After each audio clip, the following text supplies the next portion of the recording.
This week on London Real, we have the investor, entrepreneur, and aspiring Renaissance man, Tai Lopez. It's a rare life that's just bathed in opportunity all the way. Most of us just get a few chances. If you're at a room playing poker and after 30 minutes you don't know who the sucker is, you're the sucker. What is it going to take me to live the good life? What's it going to take me to find health, wealth, love, and happiness?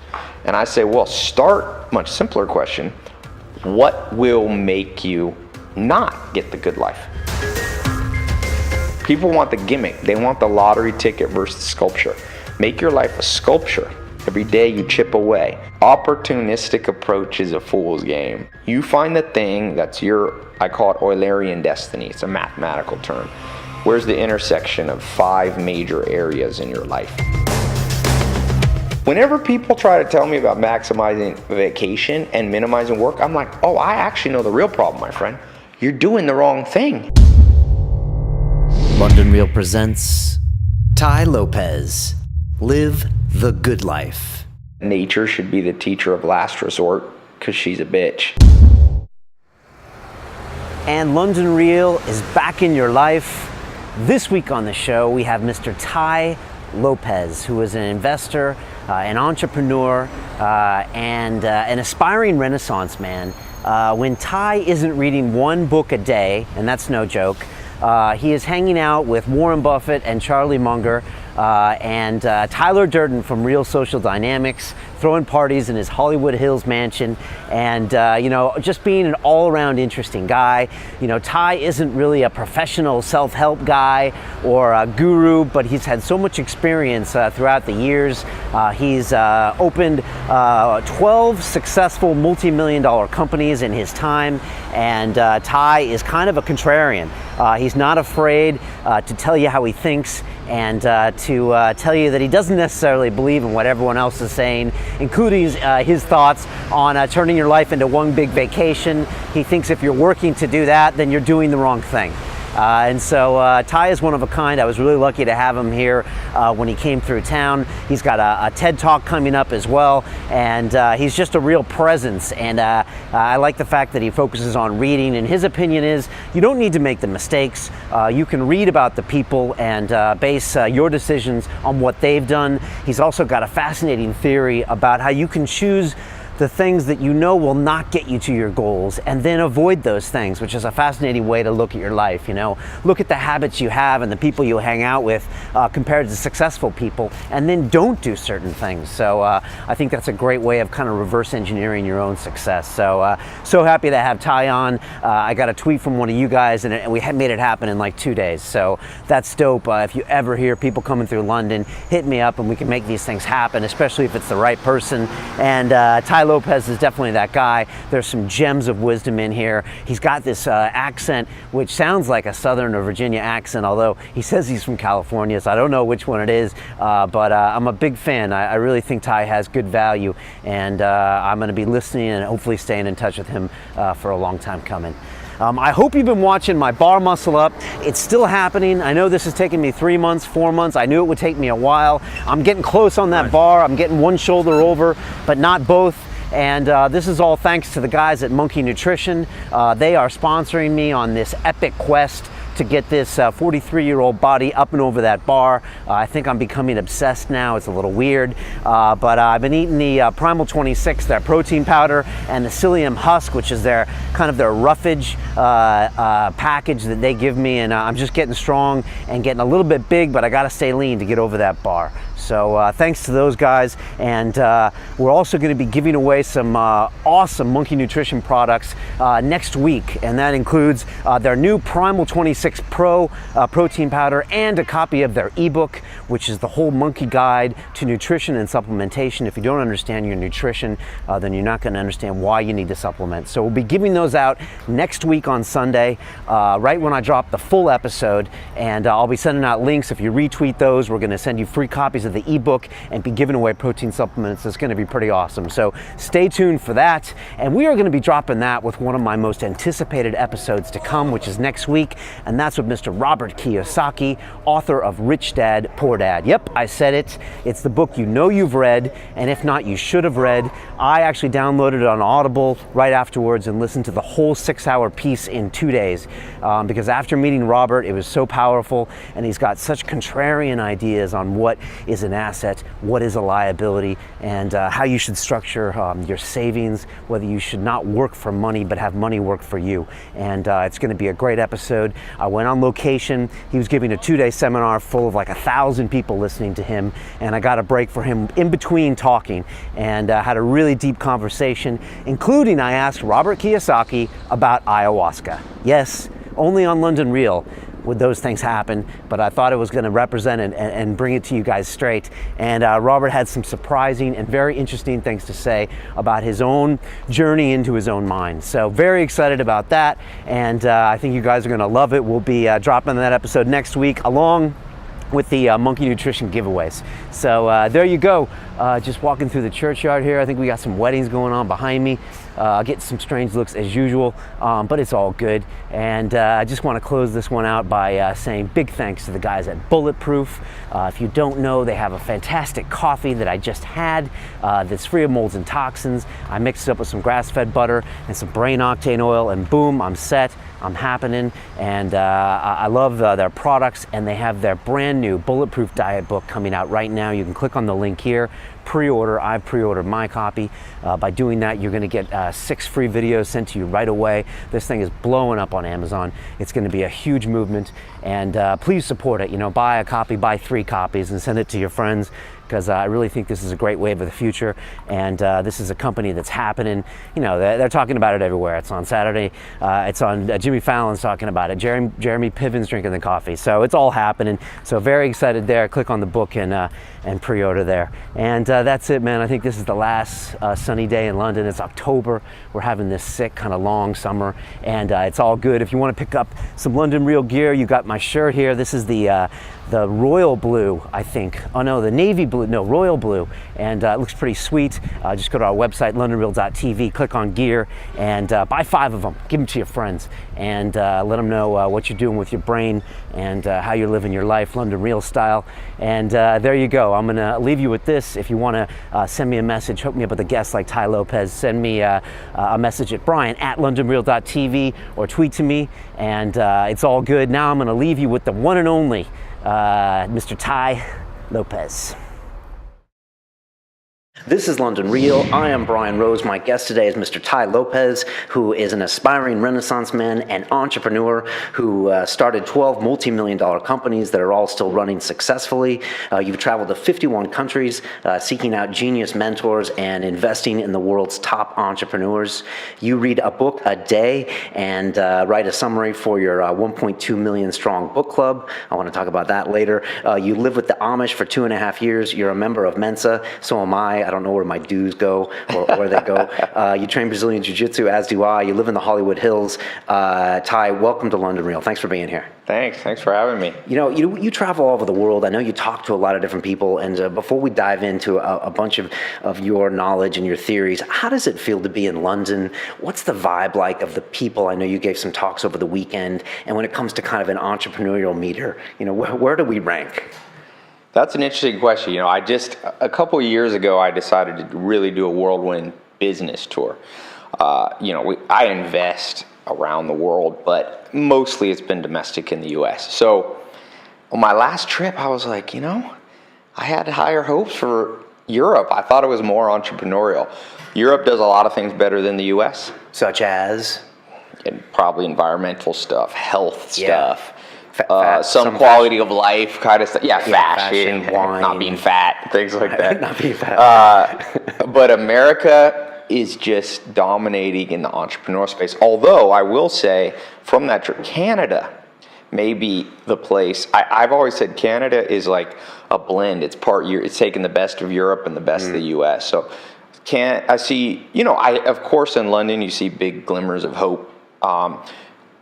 Scandinavia, You see it a lot? You got Spotify up there. Yeah, I was just it's for me what I'm looking for. Everywhere you go, you see talent and you see morons, whether it be in the U.S. or wherever.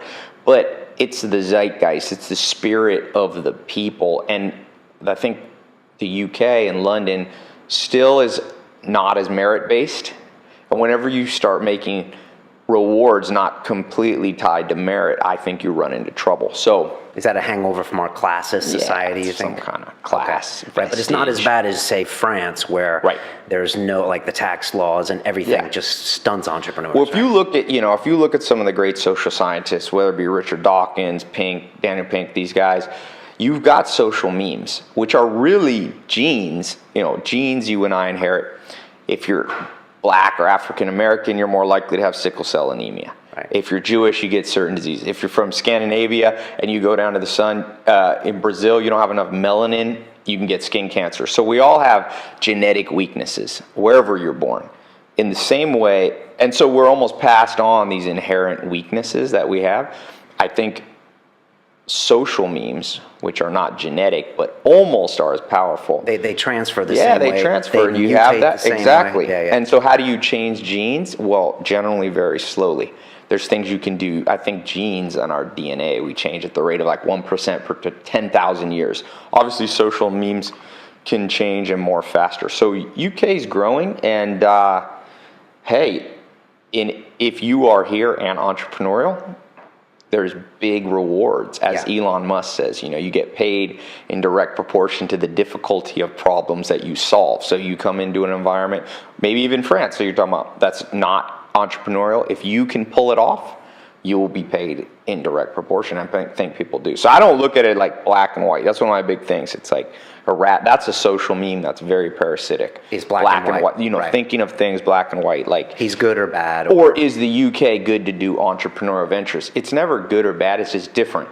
So if you want to come into London and thrive, I think you can figure out the formula, and it's going to be a different formula than I have in Hollywood, California. Right. I'm reading. I don't read as much as you do, but I'm reading Adam Horowitz's "The Hard Thing About Hard Things," and it's a book about his whole time in Silicon Valley and his ups and downs, and now the way they run their very successful venture cap fund. But when I heard you say hard things, it's a good reminder to everyone that there's a reason it's hard, because there's rewards at the end of the line. When people complain about the weather in London, I'm like, and it keeps the suckers out. Right. Because if you want to go weather, you go to Miami. Okay, fine. There's no opportunity in Miami. So if you want to be in London and play with the big boys, you're going to deal with some bad weather sometimes, and then then you're going to have to go. I mean, that's a very general way of looking at it. But good book on that is Landis. He's a Harvard professor. Why some nations are wealthy and some, I forget what it's called. It's not The Wealth of Nations like Adam Smith, but it's a fascinating book on how geography affects people.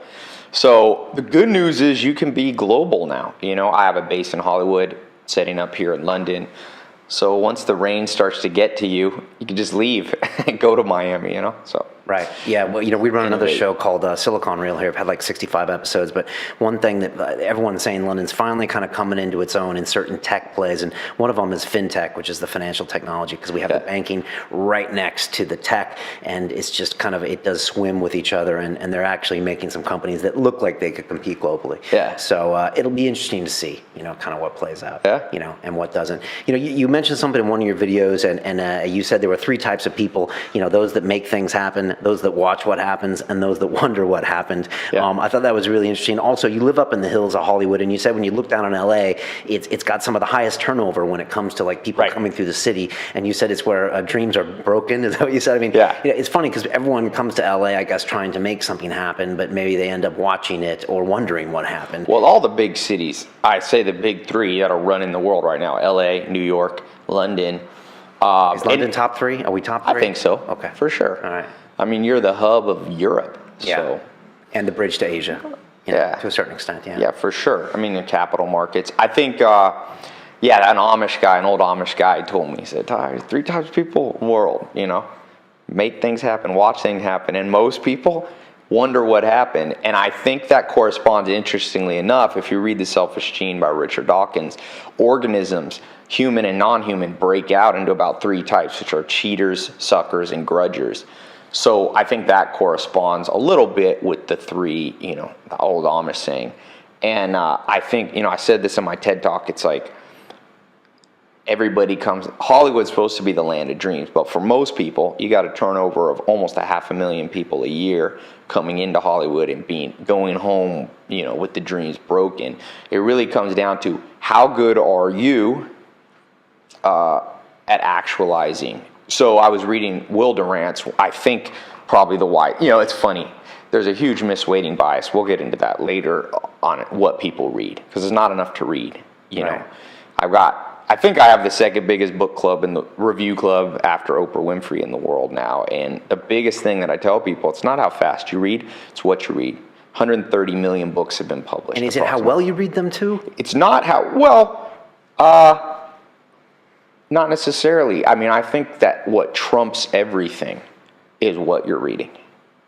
If I have a quality 10 minutes with Warren Buffett, or a haphazard 10 minutes with Warren Buffett, may be worth more than a 3-hour intensely amazing, well-organized conversation with a moron. So I think that the person trumps everything. But anyway, what I was saying is, what was I saying? The book club. It's so people need to be reading more, or it's not. It's what. Yeah, you're reading. it's what you read. But I had a point. But anyway, the suckers, the grudgers, all this kind of stuff. I think that when you give out these understandings, we don't like to think of ourselves that way. So what happened? Oh, self-actualization, or not even goal actualization, I should say. I call it the good life. At the end of the day, everybody wants the good life. Freud broke it out. He said, in one of the great books of all time that nobody reads, along with Will Durant, because of the cognitive bias, I call it misweighting. There's 25 to 30 biases that cause us to make mistakes. So the misweighting bias says, I walk into Barnes & Noble, what's staring me in the face? That's the book I'm going to buy. Whether it's, I saw the books that you have here, which are by a lot of smart people, but they don't trump the great thinkers. Okay? The classics? Or the Look at Will Durant. You got a Pulitzer Prize winning guy of such immense knowledge that if you only read Will Durant, you would do better than literally the last 500 New York Times bestsellers. I mean, he's a man of not only immense intelligence, but I would say he's the wisest person to live in the last 1,000 years. And I don't say that haphazardly, last 500 years. I don't think he's had no one's even come close. But one of the things he says is you can measure the progress in your life by your ability to control the environment in which you live. So when people come to Hollywood, they have an end game goal. I'm going to be famous. If you're listening to this, you have an end game goal in life. For some people, it's making $1 million. For some people, it's 6-pack abs, best-selling author, blah, blah, blah, find love, whatever it is. Freud broke it out. We try to move towards things of intense pleasure and move away from pain and discomfort. So that's the good life. You define it however you want to define it. But to realize it is harder. So as I said, everybody wants the good life, but not everybody gets the good life. So what I'm interested in, it's not about whether I make $1 million or not. Many people make $1 million and many people don't. What's more interesting of a problem is how do you get what you want? So, if you're listening to this, you have that thing that you want or that progression of things you want. I think that the first step to getting what you want is realize, I live with Joel Salatin, who, I don't know if you read Omnivore's Dilemma. He's one of the guys who kind of started organic agriculture in the world. I think he'll be remembered when he dies as one of the top 100 people of our time. He's one of your 5 mentors, right? When I first mentor when I was 18 years old. Lived with him 2.5 years. We were walking, I got there, he's one of these guys that's just insanely focused and I would say powerful in impact in the world.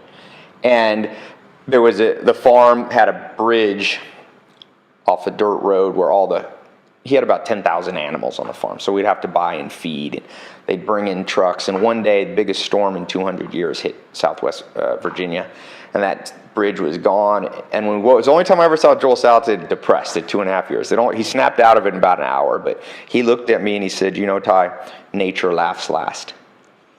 The best laid plans that you and I have are at the whim of somewhat of fate, but even more importantly of these natural laws. So when you look at guys like Will Durant making observations, or the Amish guys saying, suckers, grudgers, cheaters, Richard Dawkins, or however you want to put it, or people coming to Hollywood. The real thing is, how do you fit into the cog? How are you the cog fitting into this universe?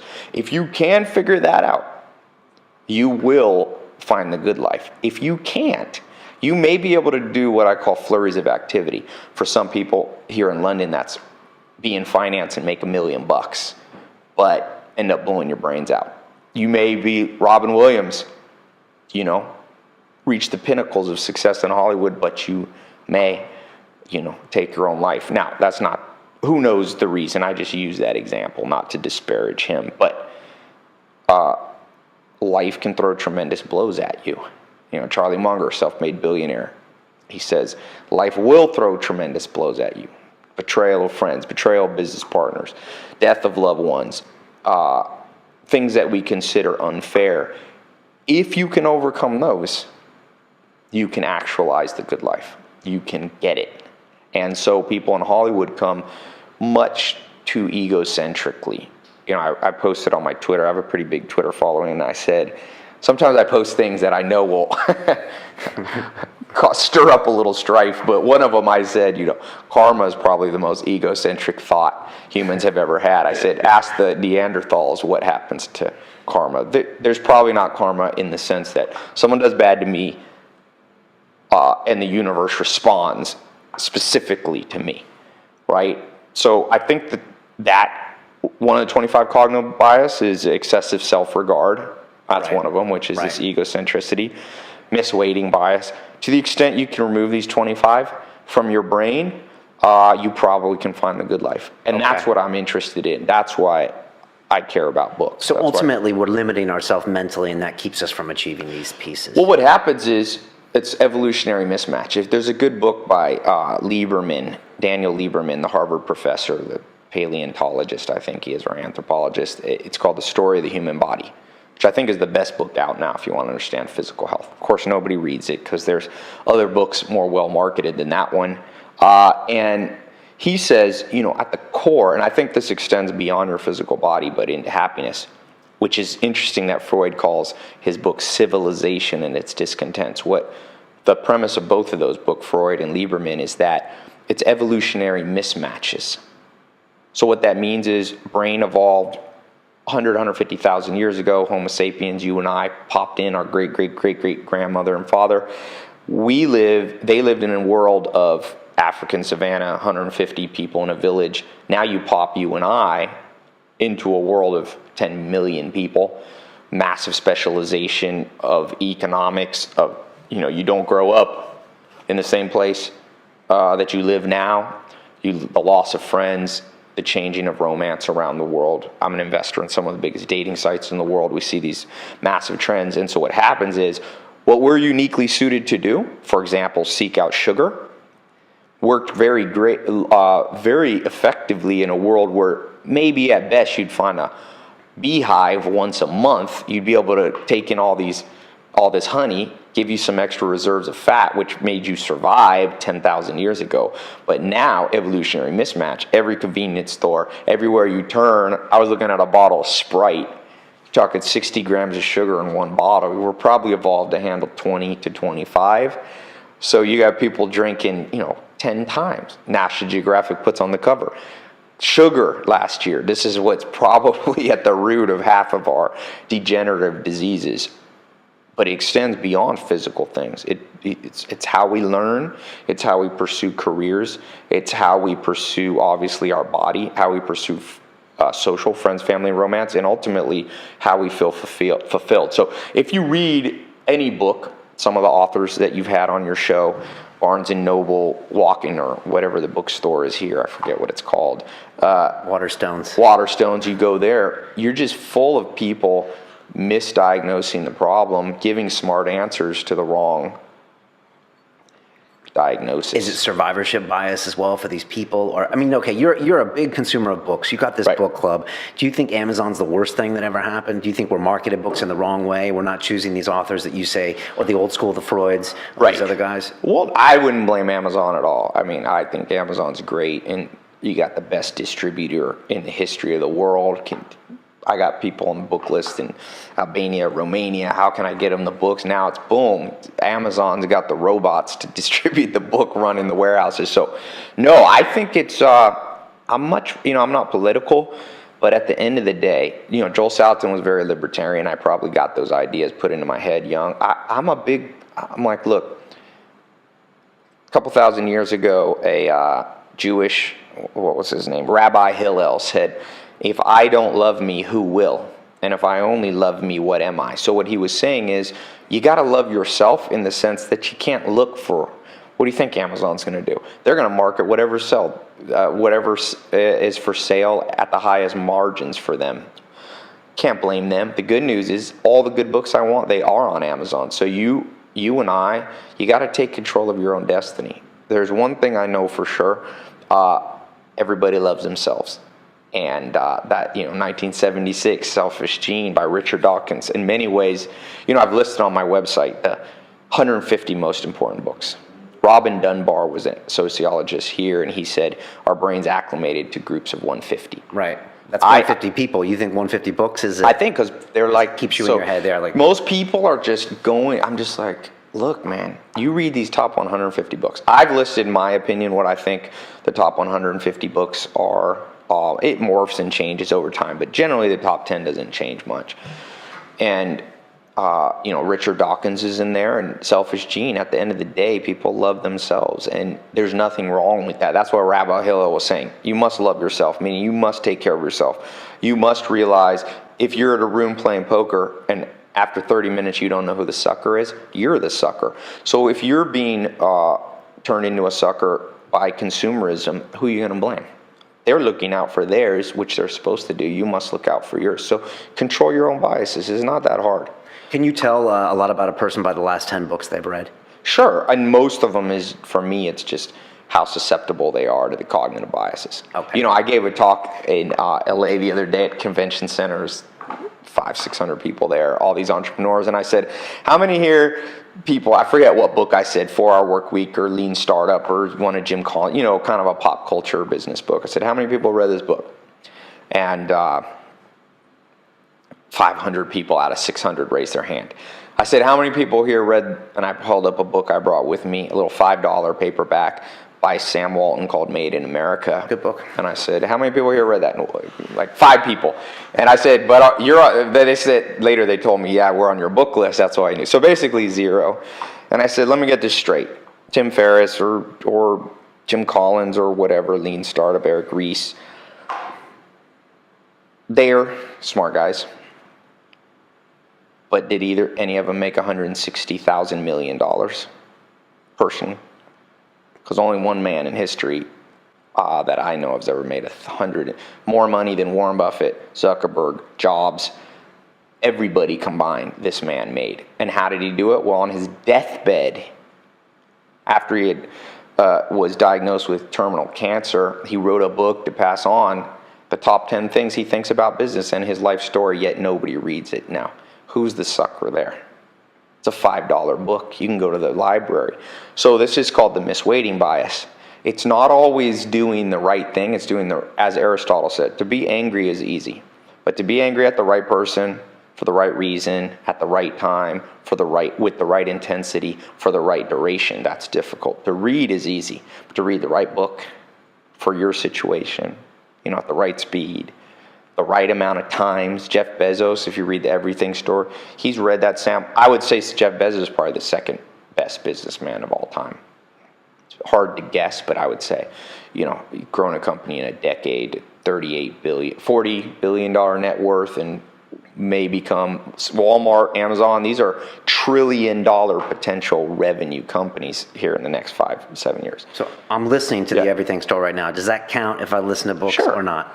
Yeah, I tell people, I built this thing called the 67 Steps, which is about 67 videos. I read University College London said it takes 66 days to form a new habit. So I added one, and I call it 67 Steps. So in the 67 Steps, I try to lay out new frameworks of thought from the world's greatest people. Forget me, I'm just one little pawn in life. And do these include 67 books or not necessarily? No, there's not.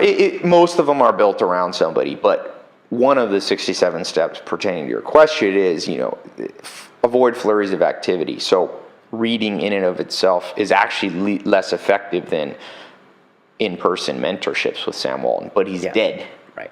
So whether a physical book, people ask me, "Tosh, should I read Kindle? Should I read audio?" I'm like, look, man, what's the end game goal? Be war-oriented, not battle. The end game goal is what would happen to you today if you're listening to this, and you woke up, bam, and you are an entrepreneur in business, 50-50 with Bill Gates. Well, what do you project over the next 18 months your bank account would look like? Bam. I say, what if you woke up this morning and you go down and you got a little home gym and Arnold Schwarzenegger is there waiting for you. He's your workout buddy. And he's like, buddy, I'm going to get you in shape. What would your body look like in 18 months? I say, you're not feeling so good if you woke up and you go and you do a little private meditation or thought or reflection on the day, and the Dalai Lama is sitting there waiting for you, and he's going to show you how to find contentment in the little things in life. Or you want to change the world and you wake up today and Mother Teresa or Mahatma Gandhi are there going, let's make your cause happen, right? So people say to me, yeah, Ty, that'd be great. And I'm like, that can happen. It comes from downloading the wisdom, the knowledge, the experience, the intelligence of the world's greatest people. And I measure greatness by impact. So sometimes it's billionaires, sometimes it's Mahatma Gandhi or Mother Teresa with no money. But to the extent that so to answer your question with audiobooks, that's the war to be won. Is the audiobook fulfilling that war? Well, it's like Peter F. Drucker says in Managing Oneself. How do you learn? Do you learn audio? Right. Some people do. Some people learn by taking notes. I take notes but learn nothing from it. I only use notes to be able to teach from later. So I know, Socrates, the Socratic understanding, know thyself. For me, I am not a kinesthetic learner. By writing it out, it doesn't help me. So ideally, you're mentoring with the person, you're with Sam Walton when he's building these stores. Yes. Second best, in your opinion, is the book. Or listening or hearing about exactly how they did it. YouTube videos can be very powerful too. Right. It's the man, it's the woman more than the medium. So podcasts could be effective. There was a really good long form interview with Sam Walton. That could be pretty fascinating. Anything exists. Again, it's the war. It's how do I look. Why do we have the brains that are the size we have now? They're very ineffective. They make us extremely vulnerable for you see a little kid, looks like Mr. Potato Head babies. Their head's too big. Women, most dangerous thing that's happened to women in history is having to give birth to you and I have big heads. Right. Caused a lot of death in childbirth. So why anything that still exists is probably for the most part functional. What's the positive function of big brains? Well, people get this wrong. There's a lot of theories on why we have big brains. Dr. David Buss talks about some of them, and why do we have vocal cords, gossip, all this kind of stuff. But probably the best answer is what Richard Dawkins says. Your brain and the evolution of your brain allows you to simulate.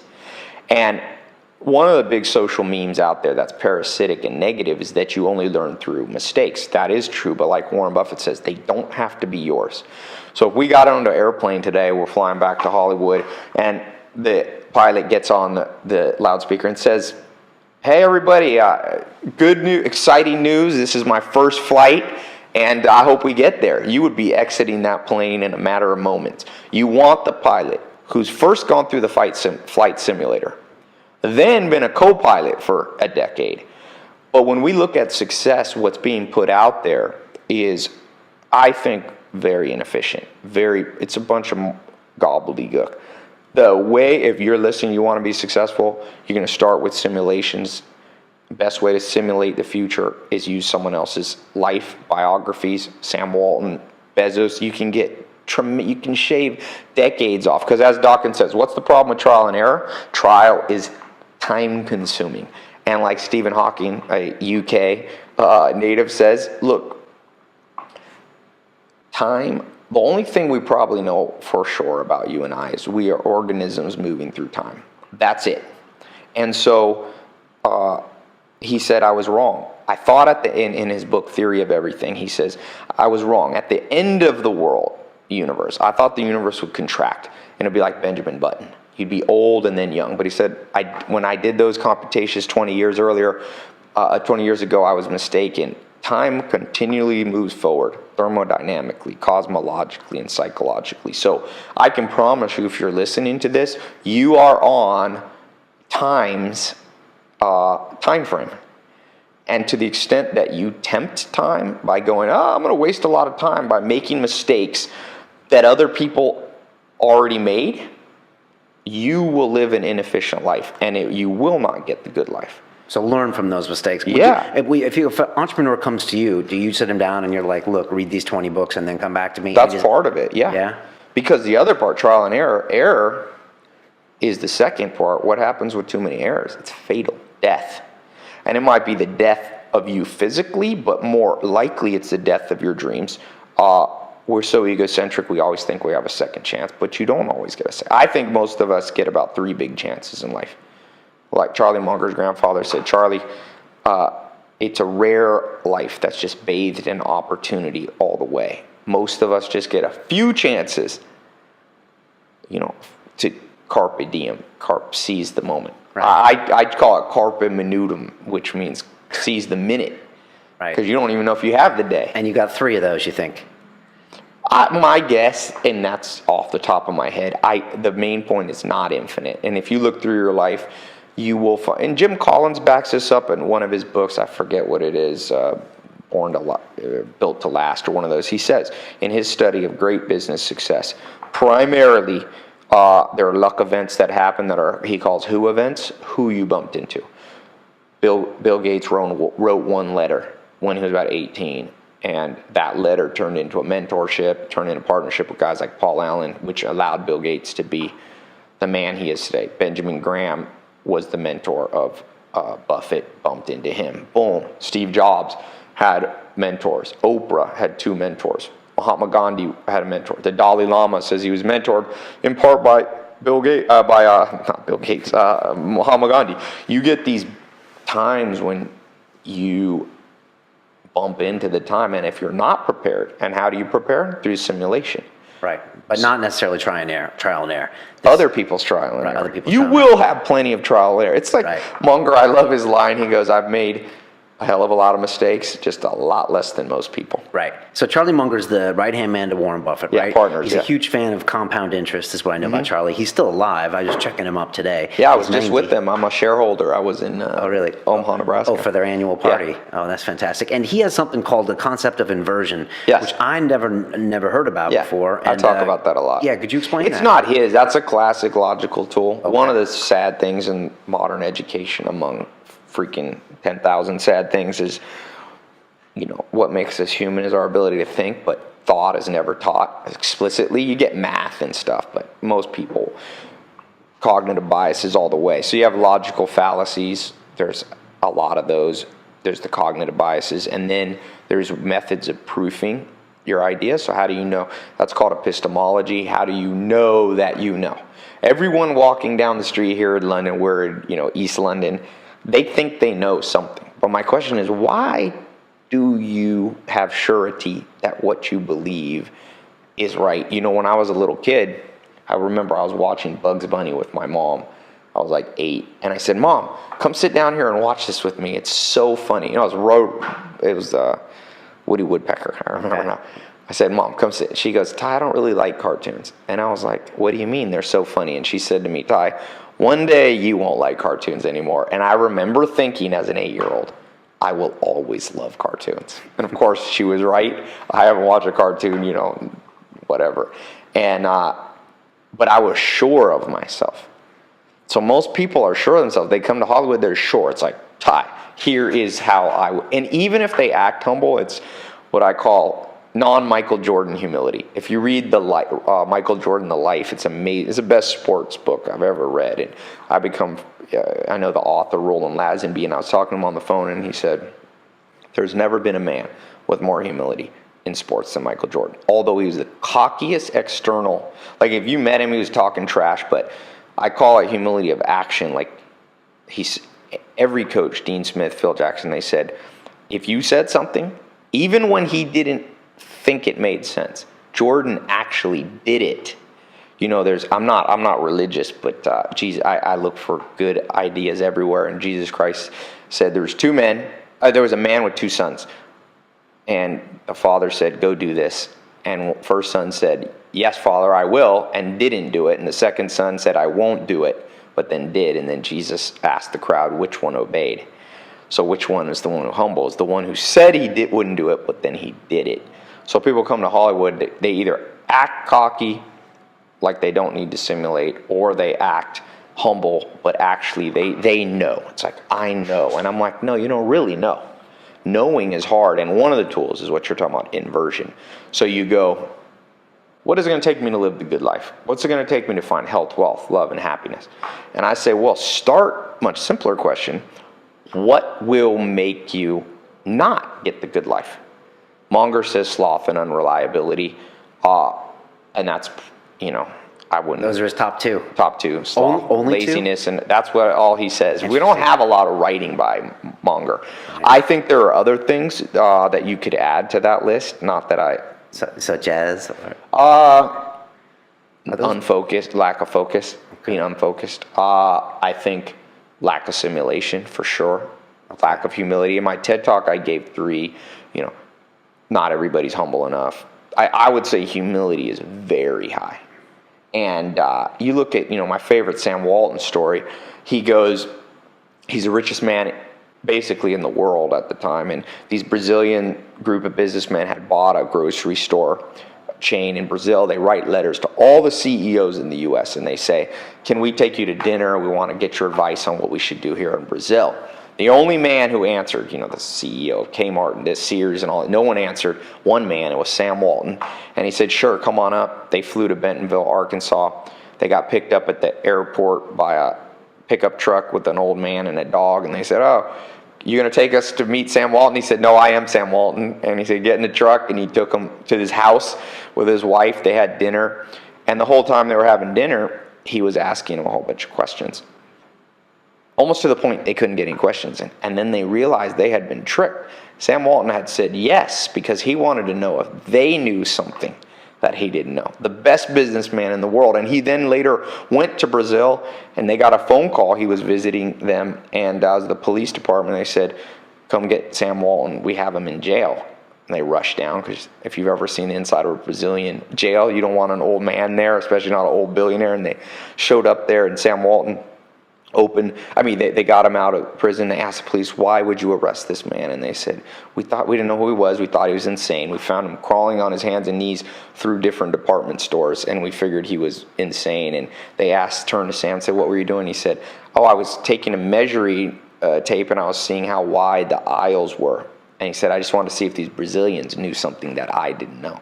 So the depth of humility, most business people I know, they're not crawling around on hands and knees on the nearest competitor. So I for sure would say lack of humility, and it's usually evidenced by the fact that they're not simulating enough. I think if you read, you can tell, you were asking me about books.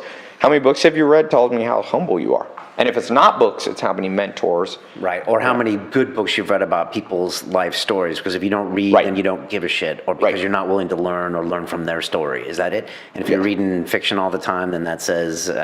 fiction has its place. But if you're, Can you? It seems like it's a hard quality to teach someone humility unless you give them an ayahuasca trip or they have real suffering. Ayahuasca, I can tell you a bit out with Joe Rogan. I'm not a big fan of ayahuasca kind of stuff. I know that makes me controversial. This is one of these social memes, all the drug stuff. Look, I'll touch on that briefly.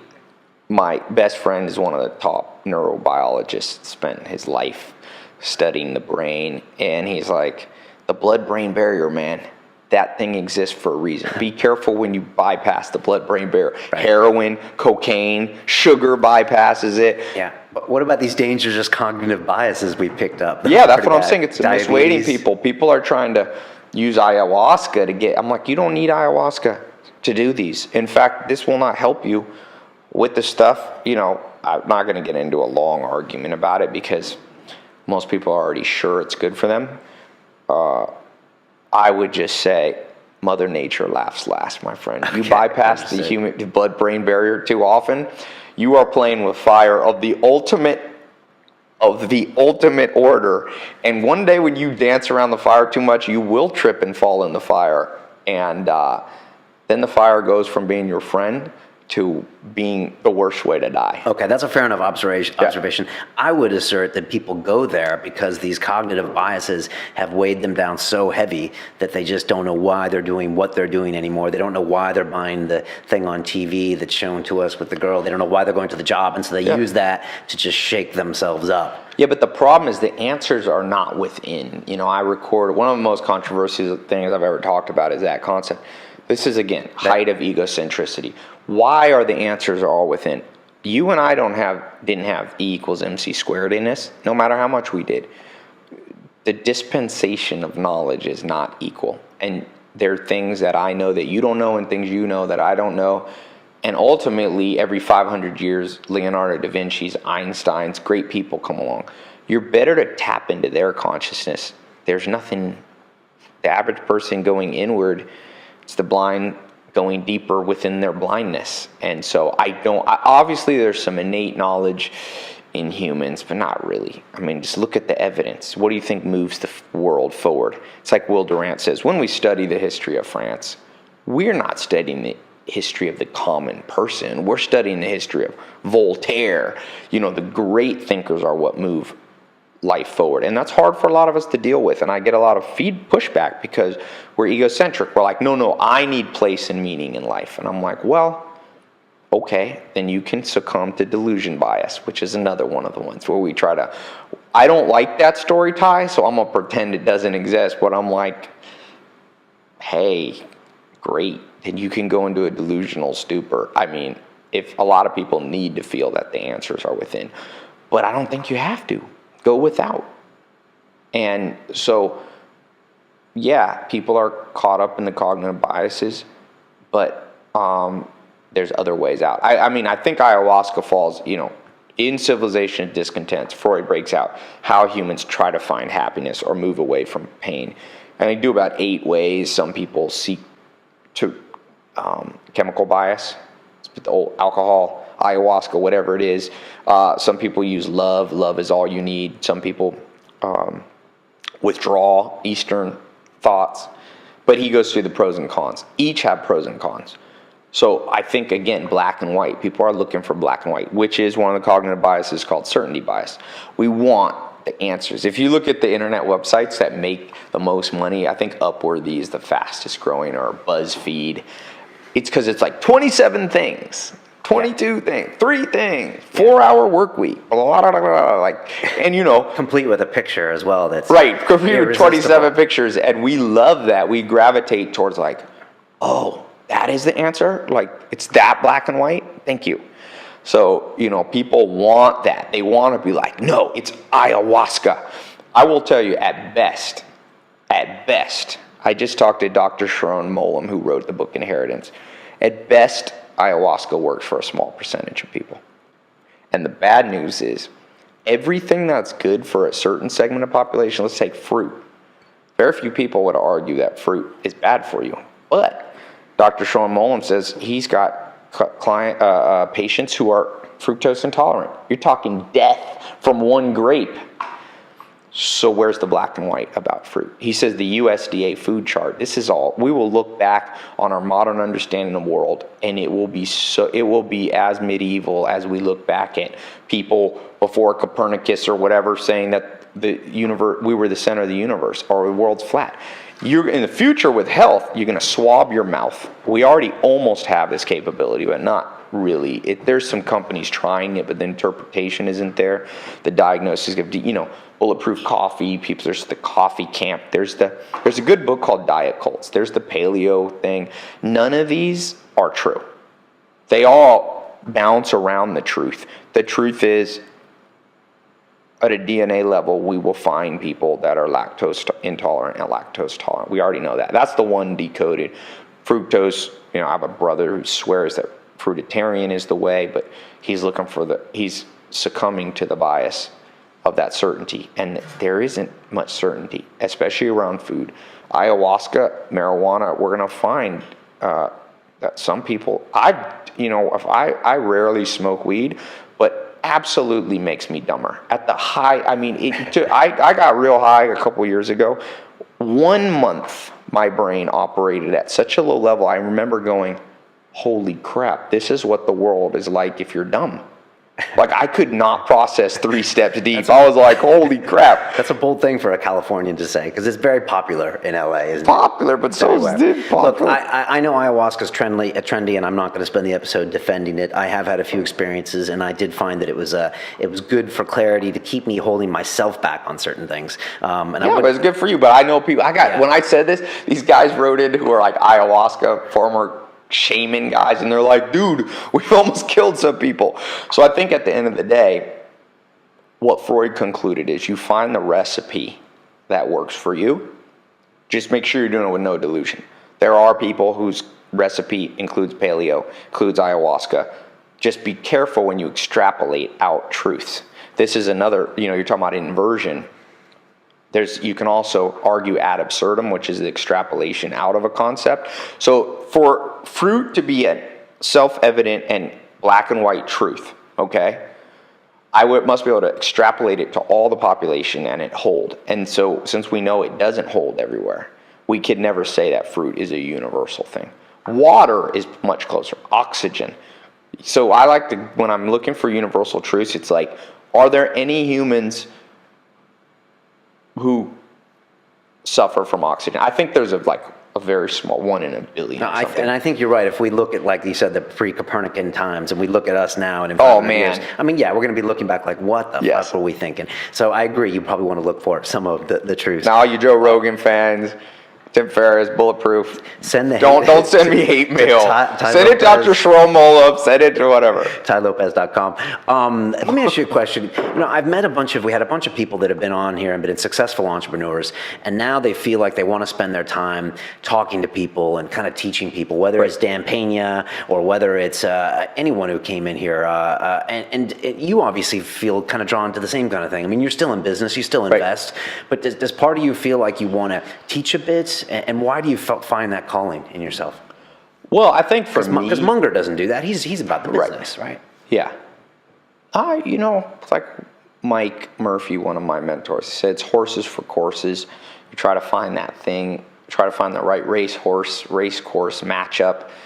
I think for me, in terms of teaching, I don't know that I consider myself a teacher, just because there's so many better sources of knowledge than me. I haven't stood the test of time, so if you're listening to this, you're way better to listen to Will Durant than me. But what happens in the modern world is you respond to demand. A lot of people ask me stuff, so it's like, what's the most efficient way to answer questions? And for me, it was just like, I'm gonna record a whole bunch of stuff and lay it out. A lot of the stuff that I talk about are things that I did to train people in my companies. Okay, like the 67 steps was part of that got created. Okay. I mean, it's been a little more refined now that I put it out publicly somewhat, but this stuff started probably back 2004. I really was like, look, I can either hire talent, raw talent, or refined talent. Refined talent is hard to find, very expensive, usually off doing their own thing already, or I can take raw talent and train it around these great people's ideas. So really most of what I'm talking about now, and I've only really been publicly out there for like, a lot of people are like, how come I haven't heard from you? I'm like, well, because I haven't put anything public except in the last 6 or 8 months, And then it kind of took, like the book club, like I've been reading since I was, hardcore probably since I was 15, and then I put that out there and you test the water and all of a sudden it's like whoosh. It's like such a vacuum in the world. I think I serve maybe to be a contrarian in certain things. I'm so contrarian to most of the stuff being put out there. I have a complete different understanding. And I think mine's more evidence-based, although that's people would argue with me. I would disagree with, causation versus correlation is an insanely horrible thing to try to figure out. And most of the success self-help stuff is just correlation. Like, oh, I did this and That's why I'm writing this business book. But I'm like, well, you could have just been lucky, you know? There are immense amounts of wealth made luck. I could be lucky. Right. So you try to see that. I try to see what is causative. In the books that you see, you try to see through that and see if you can find. Well, I've used a simple heuristic. So heuristics are how we decide things. So for me, the heuristic is, what have people said throughout time, whether you start 2,000 years ago, 3,000 years ago, and consistently the wisest people of every generation have agreed on. So I think those are more likely to be causative. And that's why what's happening in the modern world, the real problem with teaching now and the internet and YouTube and podcasts is now everybody is teaching. And it's probably hypocritical for me to say, because I could point the finger at myself and say, I'm just as guilty.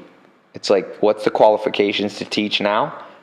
Nothing. Just a webcam. An iPhone, right? Yeah, exactly. Right. So it's a dangerous world. So now what you're living in is a world of, and you see that the book, The Shallows, the shallowness of our brain, the paradox of choice kind of thing. So now, more than ever, the reward is extremely high if you're listening to this. So I don't want to sound too pessimistic. You're living in a world now where there's never been wealth created much with people under 50 years old. Right? That's now the world we live in. Under 20, the kid Sumley here, people are too young to sign the contracts. That's never happened. So no matter what age you are, you have immense potential. You got knowledge at your fingertips. Nobody's using it though. And it's because it's probably consumerism. It's that whatever's marketed the best. Like if I own Barnes and Noble, and it depends on what my goal is, maximum profit. If I own Amazon, I would just put the 150 books and be like, you can't buy any other books till you finished all these. Right. Too much choice, right? It would hurt the bottom line, although I think, I've been experimenting with it. I'm not a big Steve Jobs fan, but one thing I liked is he created markets. He told the consumer, right, no, you think you want that, you want and I've been experimenting with that, obviously not on the Steve Jobs level, but I'm like, no, read these books. I'm not going to tell you what you want. People are like, what do you think of, blah. And I'm like, forget that. That's all noise, man. That's all static interference. Let me get this one thought into your brain. Watch what happens. And it's pretty cool. I was just at dinner with lunch right before I came here with this big London investment banker kid making God knows how much money. We're just talking. And he's like, dude, this stuff works. I just closed $1 billion deal using something, Your stuff. Yeah. Oh, okay. He came, I did a talk here. I did a 10-hour talk the other day. I scheduled him for like 3 hours. Spoke at the London Business School. I did the keynote at the Entrepreneur Conference this year. And I spoke from 11 to 12 in the morning. And then I was like, I'll take questions outside. And 12 hours people asked me questions. Again, I don't think it's because I'm anything special about me. I think it's because the world is like this. Everybody's following. It's the elephants. It's the emperor's clothes. Okay. Like everybody's naked, but everyone's following an idea that's naked, weak ideas. And so when people get a hold of like strong ideas, I think it resonates real quickly with your intuitive side. You're like, yeah, that. It's like, for example, where's my phone? I should read something, There's this idea that 4-hour work week or something like this. And can I grab this on my phone? Wait, no, we'll wait. I won't need the internet. I got it stored. No, okay. Let me come back. Yeah. So when you give a talk to these entrepreneurs, these guys that are looking to you to teach them something, first of all, do you like doing that? Do you find that sometimes that they're coming for the wrong reasons, or they have to get over some things in themselves, or do you find that you can give them a few like concrete things to look for, to try to do? I think, it's funny. I think it's an awesome time to live. I think all of us, myself included, we're smart and dumb at the same time. So when you get rid of the dumb, all of a sudden people get smart very fast now.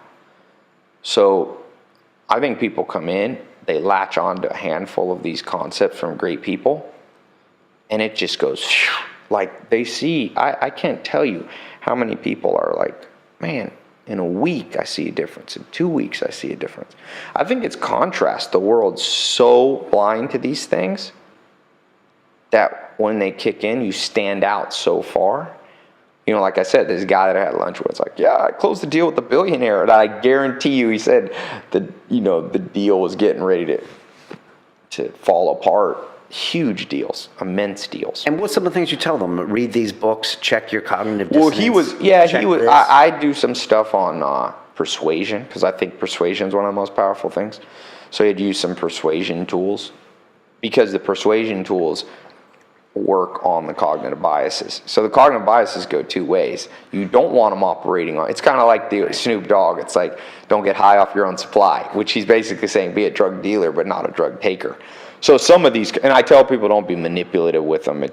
They're strong enough. I mean, the cognitive biases are so strong that you can use them to move people, and that's what he did. Now, hopefully, I tell people do not use this for bad, because Ray A. Kroc used the cognitive biases to make billions and billions of people eat crappy McDonald's food. So hopefully, they're not being used to that. Hopefully, you're doing positive stuff. But that particular case was tools of persuasion, which is that one is strong. I've got huge response from people from that. When you put those together, it's they call it the Lollapalooza effect. It's very hard for people to not be persuaded. You see, like in Silicon Valley, you get this whole kind of a group think where you were talking about, where everyone's read the latest book and everyone's trying to be the Airbnb and the Uber of this and that. Like, how do you teach people not to get caught up in that? Well, a saying I love is, there is no great tragedy in other people making money. So a lot of opportunistic, I think there's two schools of thought in entrepreneur land today. One is opportunistic approach. So it's like you're looking, what's the next WhatsApp? I think that is such a low probability, such a lottery ticket approach. It's like if you came to me and I was like, dude, I'm so excited, I'm going to be rich. And you're like, how? I'm like, I got the plan. I'm going to go buy lottery tickets. In fact, when I was 10 years old, I was going through the Ralph's in San Diego. I know where you're from. Yeah. And I said, Grandma, I got a feeling about it. Let's go buy a lottery ticket, one of those $1 ones. And we did, and I won $100. At this time, my income was $10 a month for chores growing up. I didn't grow up with healthy parents or anything. Where'd you grow up? Virginia? This is Southern California. Oh, you grew up in Southern California. I was born in good old Long Beach, Compton area, but I was raised somewhat in San Diego. So I had this dollar, and I went out and I bought a mountain bike, a Huffy mountain bike. It was like I doubled my income on this one thing. Of course, the bike got stolen 3 days later, which the Amish always say, a fence that goes up fast falls down fast. So I got the quick wealth and I lost it. But then the problem was my brain had been tweaked, so reward bias was like, and I had this new idea, which was Christmas. My parents said, we have $200 we'll spend on you. What do you want? And I said, just buy me $200 worth of $1 tickets. And I had the math all figured out. 20 of them would win. I'd win $2,000. And I remember I was counting my chickens before they hatched. And I had those tickets, and I remember scratching up, and I won like $8. And that's where I learned opportunistic approach is a fool's game. So there is no tragedy in that you didn't start WhatsApp. There is no the consistent pattern of success is, I got invited. I went to a little private thing with Steven Spielberg in Hollywood to watch the 30th year anniversary of Indiana Jones. And what's the pattern for Steven Spielberg? 7 years old, knew what he wanted to do, went on a clear path to making movies, went through the 10 or 15 dark years. You don't hear about him until he's in his 20s. And then he pops out. Media bias makes us think that he just randomly got an idea. No, Buffett started at 7 years old reading The Valuation of Bonds by Benjamin Graham. I don't think he was a billionaire until 57. 50 hard years in by a guy with 155, 160 IQ. Bill Gates starts at 12, 31, he's a billionaire. So that is just, if you don't know who's the sucker in the room, you're the sucker. And even if the wealth is created, which it is, it doesn't necessarily, wealth is only one component of the good life. I can tell you that. I have 12 business partners all the way from, most of them, well, all of them are multimillionaires, but a couple of them are at the $1 billion level. And it's not correlated with happiness. Like, I think it's Daniel Kahneman, the Nobel Prize winner economist, you get some marginal reaction from increased money, but not as much as you think. Right, after 70 grand, apparently it's... Yeah, it's that financial 70 to 120,000 or so. You do continue to get a rise. Someone at 100 mil has more than 10 mil in terms of happiness. But what often happens is along the path, you do other things that negate. So like you cut off relationships that you shouldn't cut off. So the end game, 3 steps forward, 4 steps back. So who cares if wealth is made in the next WhatsApp and you're not the guy? You find the thing that's I call it Eulerian destiny. It's a mathematical term. Where's the intersection of 5 major areas in your life? Where those intersect, you will find your destiny. And I don't mean that in a cheesy way. I mean, look, as Peter F. Drucker says in Managing Oneself, he says, you can only build on strength. You can't build on weakness. So I don't care. The ancient saying said, see a man skilled in what he does, he will stand before kings, not in front of average men. So you got to go, what could I stand in front of a king for? It could be something little, or it could be something big. But in a world of 7 billion people, massive competition, and it's going to get bigger. As the internet comes, tens of thousands of people a day come online for the first time. What do you think kids in Pakistan, homeless kids, once they realize they can make money and compete with you online?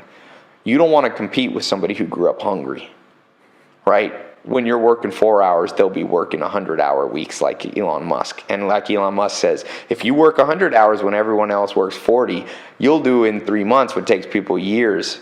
So as that world gets more and more competitive, what you want to do is go, am I building on strength? And when you do that, then you tap dance to work. Then, as Joel Salatin used to say, if you ever have to take a vacation from what you do, never come back. You shouldn't need a vacation. I met an Amish guy who was about 65 years old dairy farmer. So a dairy farmer with the Amish, this guy's milking cows by hand since he was 20 or whatever, 18. And I said, at 4 in the morning every day, 4 at night, 7 days a week. And I said, when was the last time you took a vacation?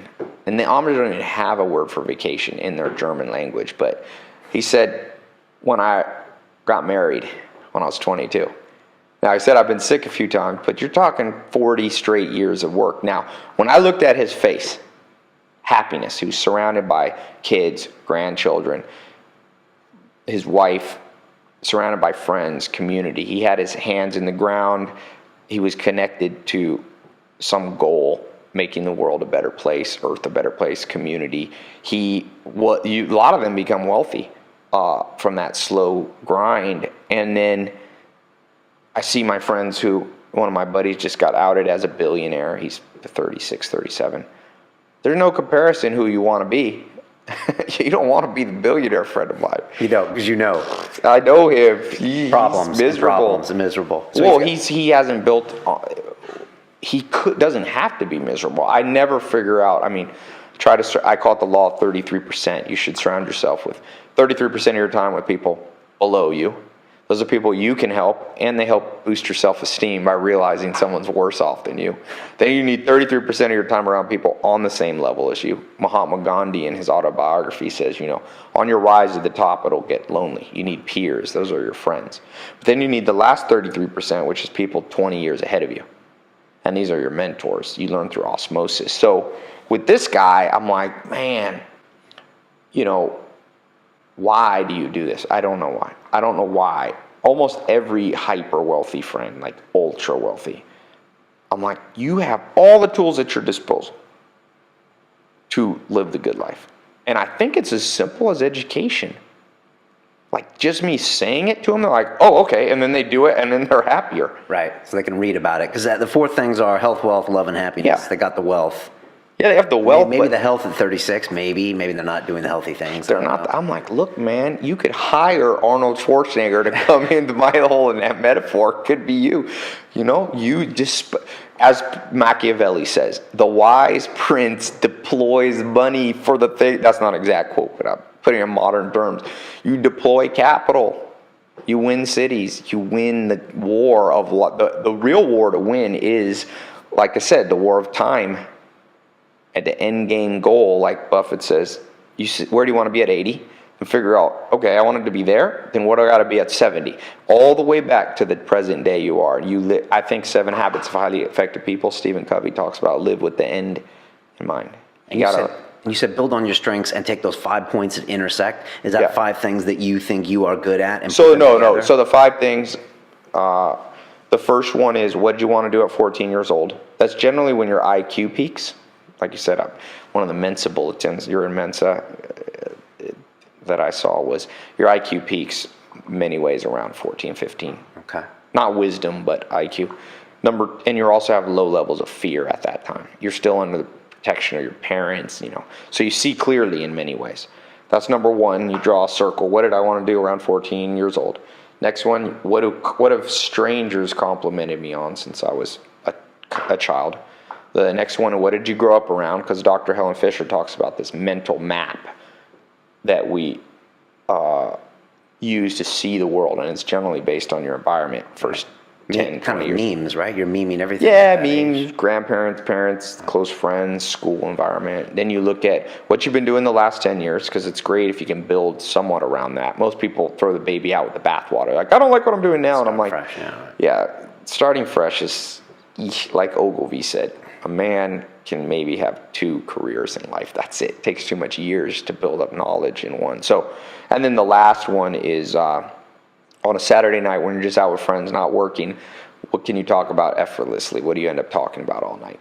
If you can find the intersection of all of those, or at least some of those. So for me, I grew up, my mom was a single mom, ended up taking me, my grandparents helped raise me. They were professors, very book oriented, very education. So I was around books from a little kid. What have strangers complimented me on? Probably stuff like books, oh, you're smart, that kind of thing. Especially reading. I've been reading so like 2, my grandma said, or a year. Third thing, what have I been doing the last 10 years? A lot of the business I've invested, even without knowing, have been kind of educational based.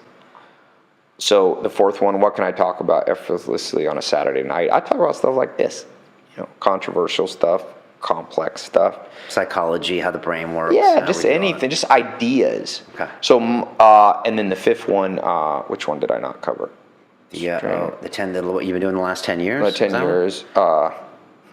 Strangers. At 14 years old, one of my first business plans basically was I wanted to make a conference where all the smartest people came together, and on all the important questions of life, they would have a debate. So you could hear like diet, you could put the paleo guys against the vegan, and I was like, I'm gonna let these guys duke it out, and probably somewhere in the middle you'll find the answers, because like the old saying goes, everyone's ideas sound good till you hear the other side.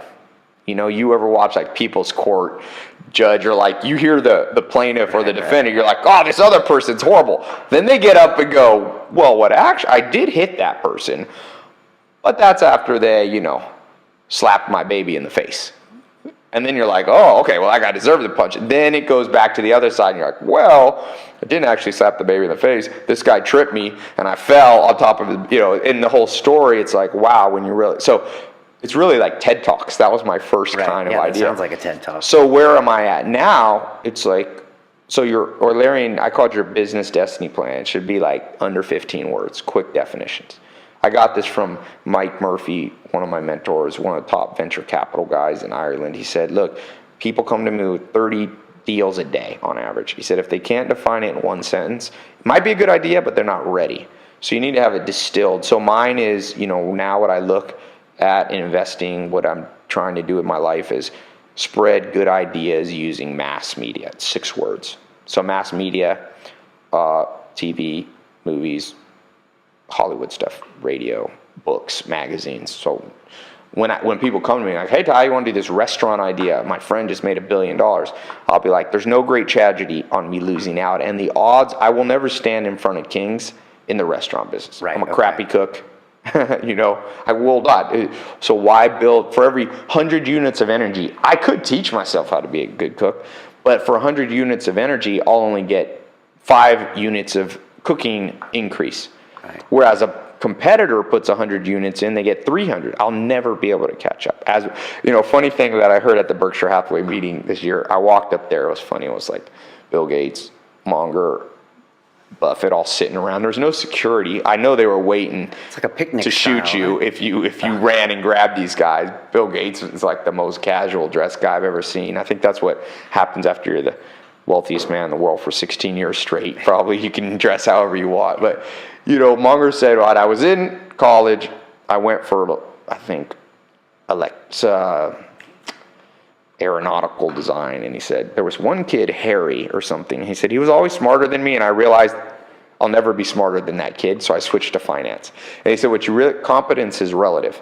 What you really want to do is compete with a whole bunch of idiots. And luckily, they are in large supply.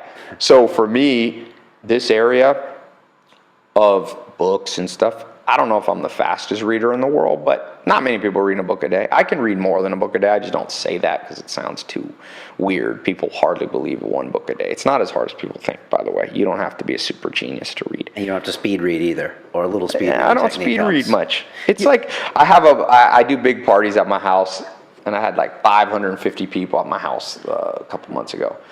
And sometimes so many people, I go out to the front, I have security guys there, and Kim Kardashian's former bodyguard, he runs the door.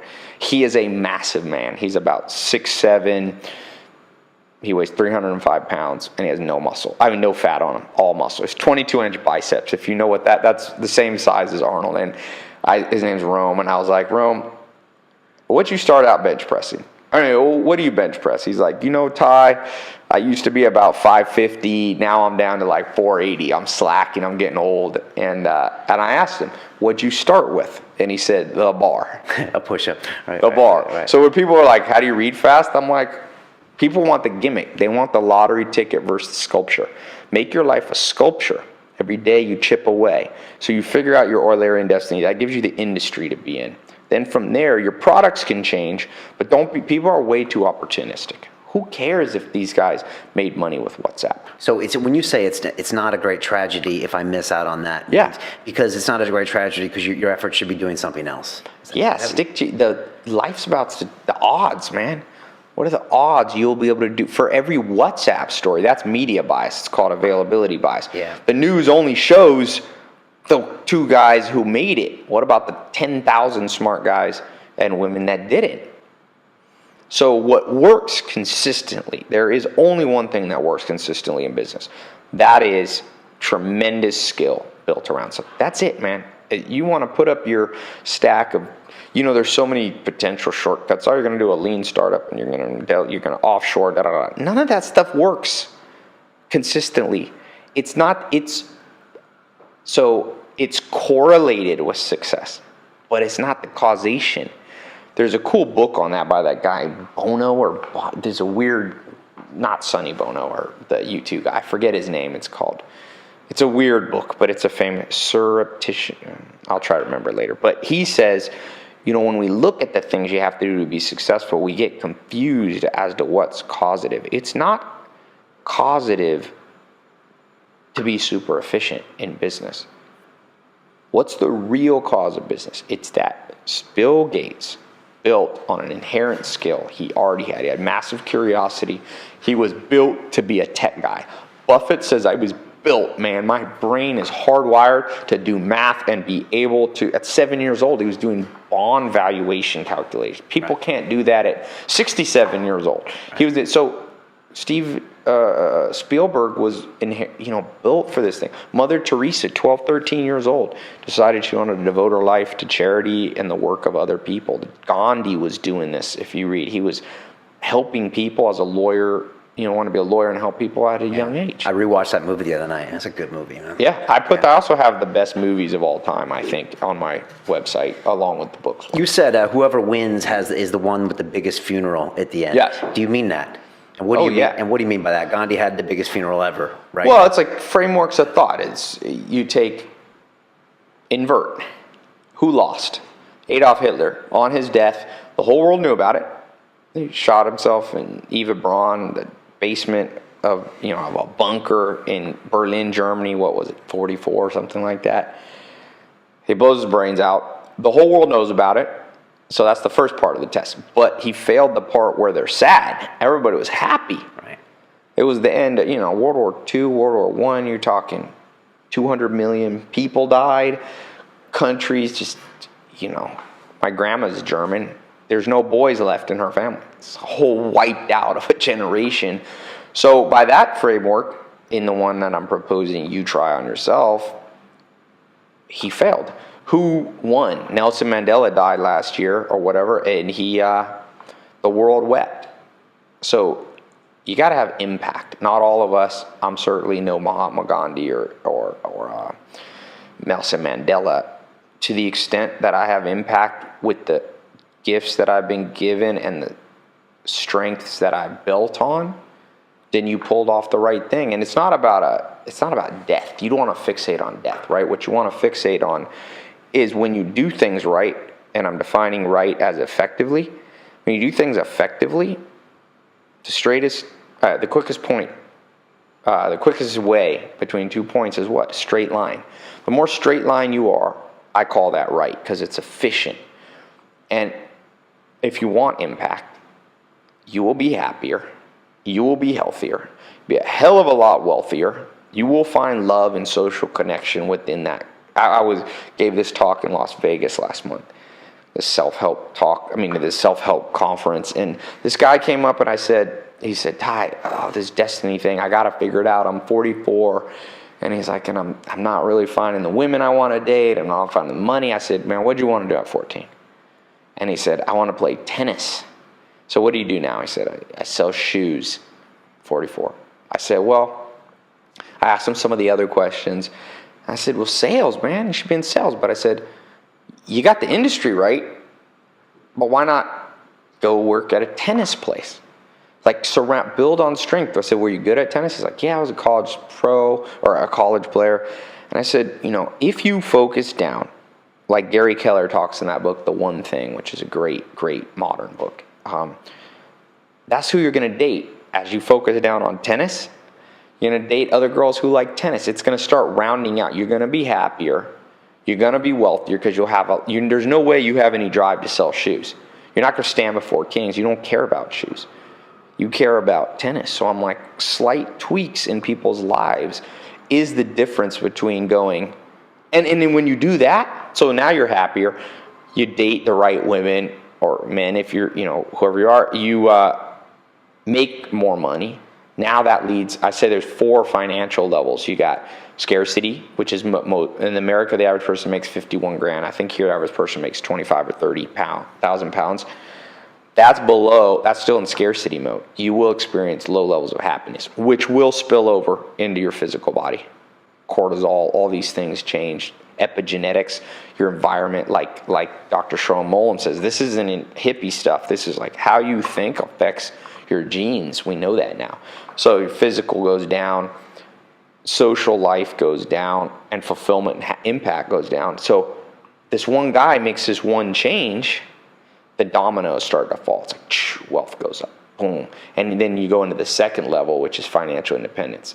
And once you can hit that off of time, you can hit the third level, which is prosperity. That's like, 100 grand to $1 million a year. And then above that, you start to hit impact, wealth and impact, which is Bill Gates. One man, didn't make $1 trillion, made $60 billion, put together a fund, Bill Gates Foundation.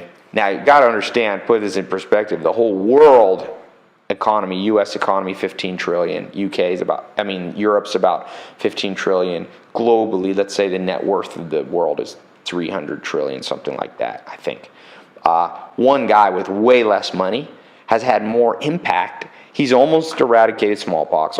He's working on malaria, HIV. So you can be a guy like that or a woman like that. But it comes from tremendous focus. He said from age 20 to age 30, I never took one day off, not even one. 3,650 days. Where's that message being taught in the modern books? It's not.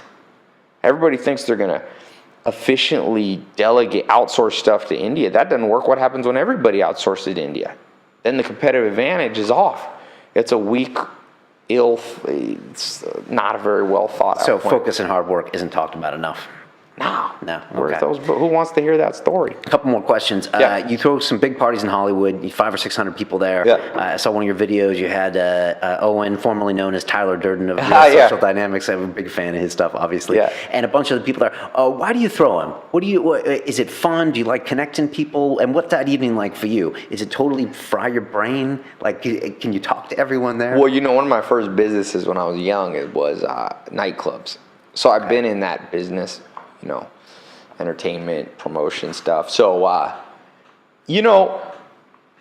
that's an interesting question. So I'm working on trademarking this personality profiling system I called PACE, P-A-S-E. So practical, action, social, emotional. I believe you kind of put your letters in order, which are the strongest to weakest. So I'm a A-P-E-S, apes. So action, practical are my two strong ones, emotional and social. Even though most people think I'm super social, but not my definition of social for this personality test is like you like to be around people for no other reason than they're people, like not trying to network or anything. Right. So it's important for me, like Arnold Schwarzenegger had really weak calves, so he had to lift extra. Right. If you read Total Recall, by the way, which is an amazing great book. I listened to it. He says reps and sets. Yeah, reps. You want to dominate? Whoever does the most reps and sets. That's the message the world needs to hear. And that says that's hard work then. Because he was talking about... It won't feel like hard work when you do it around your Eulerian destiny. Bill Gates, time flew. He wasn't thinking about vacation. Whenever people try to tell me about maximizing vacation and minimizing work, I'm like, oh, I actually know the real problem, my friend. You're doing the wrong thing. Right.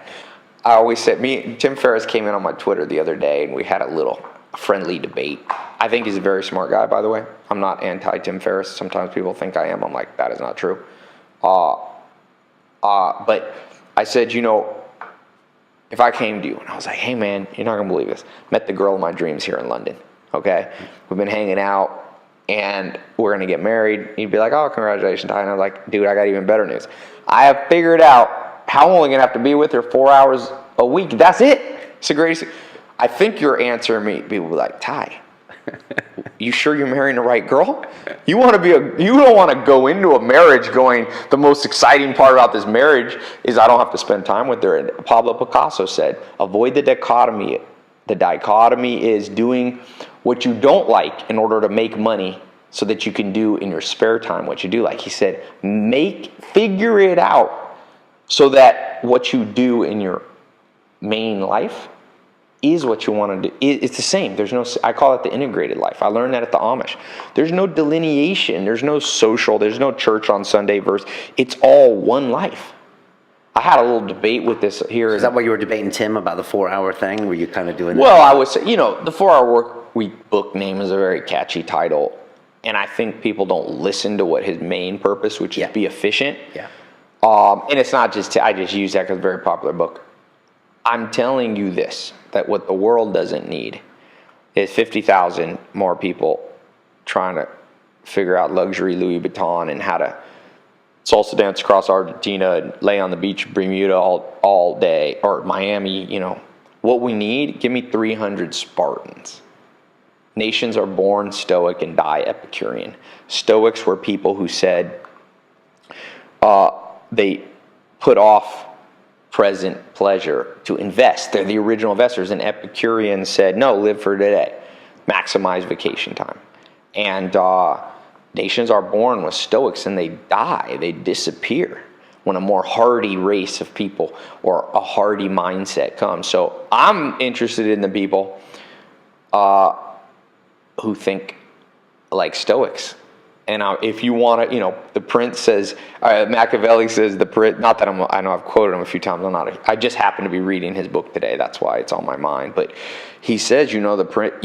I say you have to go aggressively towards your goals. And in the Prince, he says, the Prince that wins focuses on war. And what I mean by that is, I think he means being effective at going after what you want. So the good news is in a world full of people just trying to live luxuriously, if you can focus down, you're going to be way happier. Read Martin Seligman, Learned Optimism, Jonathan Haidt, Martin Seligman, these guys have devoted their life to human happiness. What makes you happy?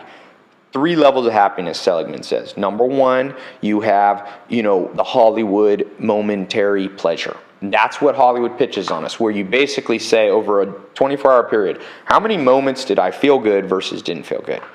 The problem with that approach, and why it's the least effective of all happiness modes, is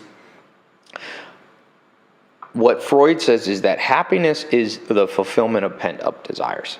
If I fed you food all the time, it's actually a torture I read somewhere. They would kill people. You just got to eat till you die. What you need is a period of not eating so that the hunger can build, okay? And then when you eat, you appreciate the food. So in life, in the same way, what you want is you want the grind. John Calipari put that book out, the NCAA basketball coach. You want, or as Ray Kroc called it, grinding it out. You want the grind because then when you get it, you will experience dopamine release. Right, it means something to you, and then you get the dopamine. Otherwise, you don't get it. So I'm saying, even if even if the other formula worked, you wouldn't like it. Right. So it's a horrible approach to, the game of life. That's what I'm saying. It's like, back to the party really quick. So is that part of you working on the social side of you, which you think is the parties, is the weaker of the four? Yeah, it's a weakness thing.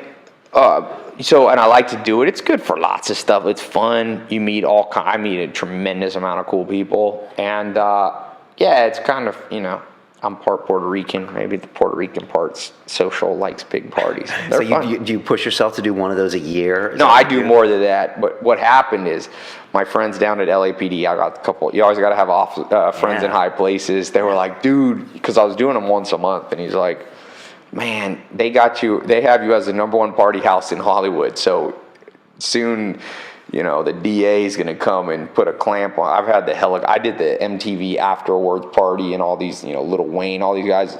And then when they roll in, it's a nightmare. So these are white boy problems. Yeah. High quality problems. These are, but it's Hollywood. It's fun. I think you have to balance. I try to balance every day, do something short-term fun, because you never know if you're going to live too long. But then you also have to be an investor at the same time. So I've kind of found the balance. Now I do them.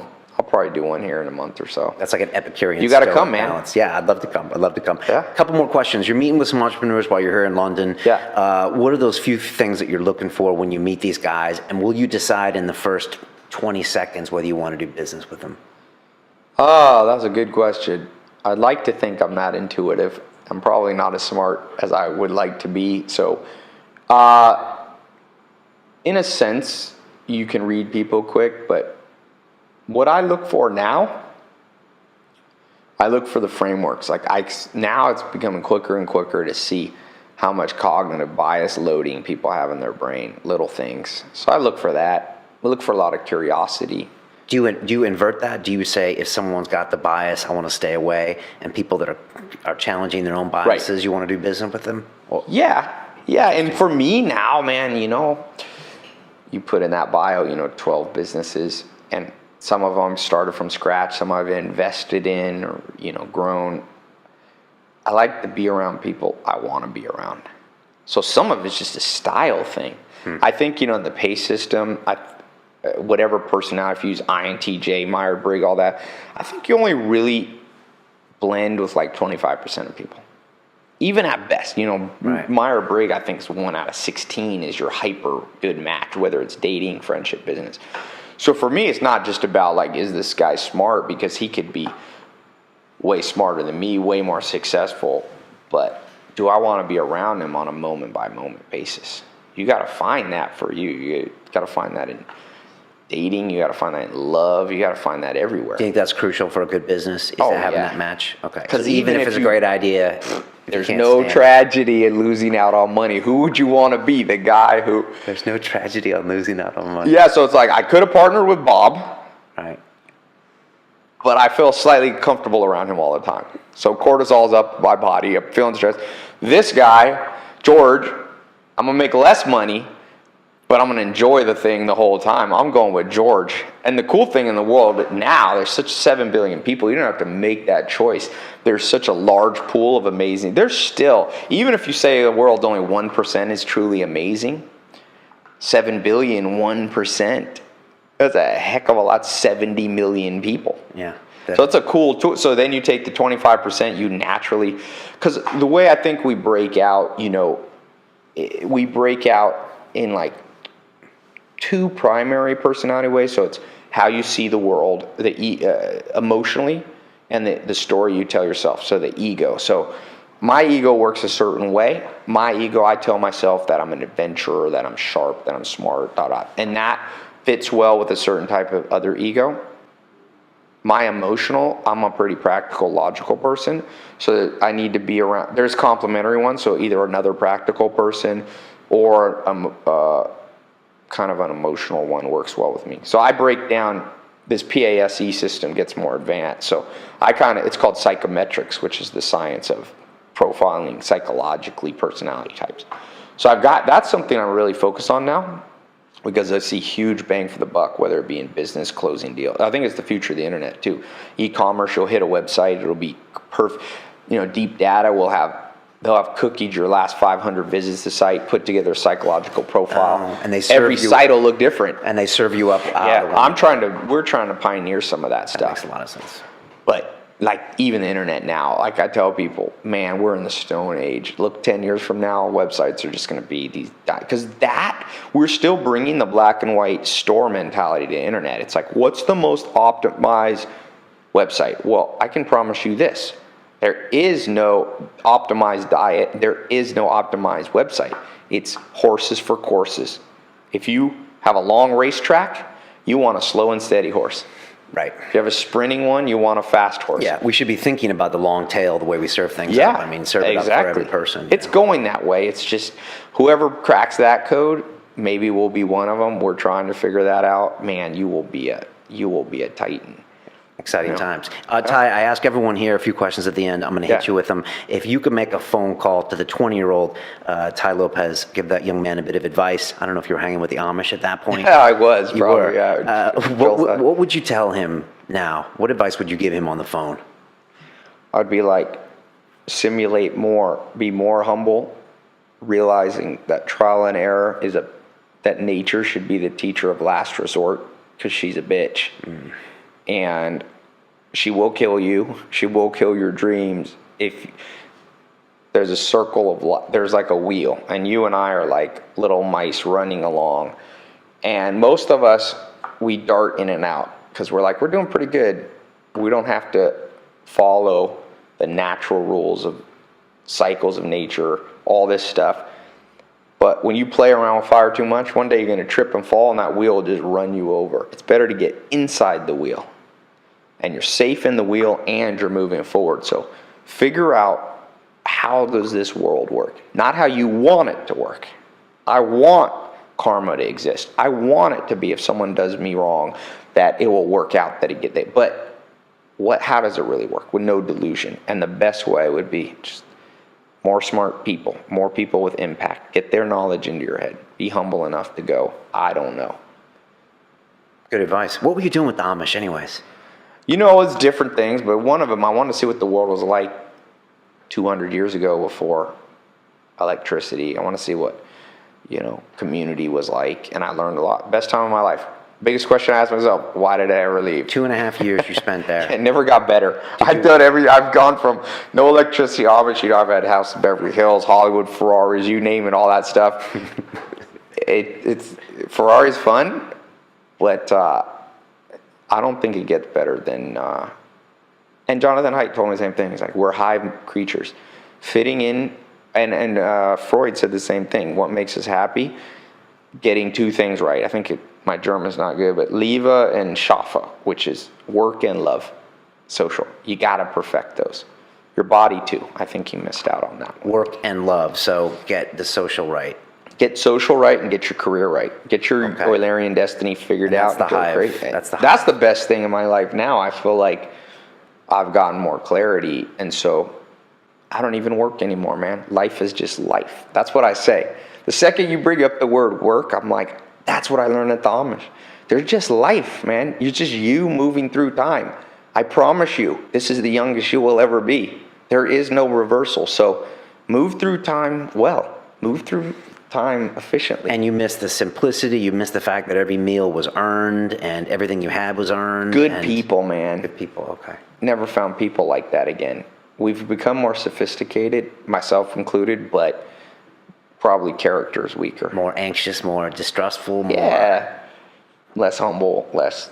You know what they had? I was going to just record something. I'm always doing this stuff where I get people riled up. I was like, most of us were raised by wolves, man. So, there's this myth that parents are so good. I'm like, where are the good parents? I mean, I know good guardians. They keep their kids from... And most of us, I don't know if you had good parents or not. I didn't have, but did you come out of life 18 years old, fully equipped with everything you need to know about life? You knew how to deal with people socially, conflict, dating, love, marriage, all the tools you need. You knew how to be happy. You knew how to make money. You knew No. Parents, what's the requirement for being a parent? Sexual activity, which every organism, even earthworms, have. So what happens at the Amish is you have real parents who by the time these kids are 18, they're like fully equipped. They're like Aristotle. They know when to be angry and not how to be, not be angry. They know you can leave them with responsibility. I hire people now. I don't care if they have a degree or not. Every one of us, for the most part, has been turned into the sucker, has been turned into the moron. So Amish is the most refreshing thing. If I take people to the Amish, without 100% of the time, people go, can we just stay here, man? Why are we going back? Yeah, do you stay in touch? Do you ever go back? Yeah, I get every once in a while. They don't have electricity, but they'll walk into a payphone. And this one guy, Jerry Miller, twice a year leaves me a voicemail. I just got one. He leaves like an hour-long one. They don't really know. They're just like, hey, Ty. And he's like, come visit me. I'm in Missouri.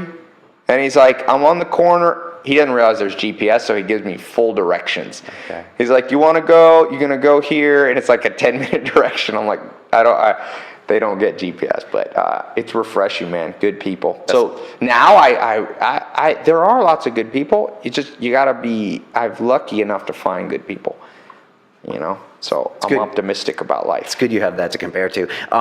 Second part of that question is to the 20-year-old that's listening to us around the world, could be in China somewhere or South America, who wants to be successful, who wants to make some of these changes. Like, what do you tell them? I mean, you must have kids ask you all the time, what do I do? Or do you hate that question? No, it's a good question. Okay. It's a question I ask myself. I still ask myself.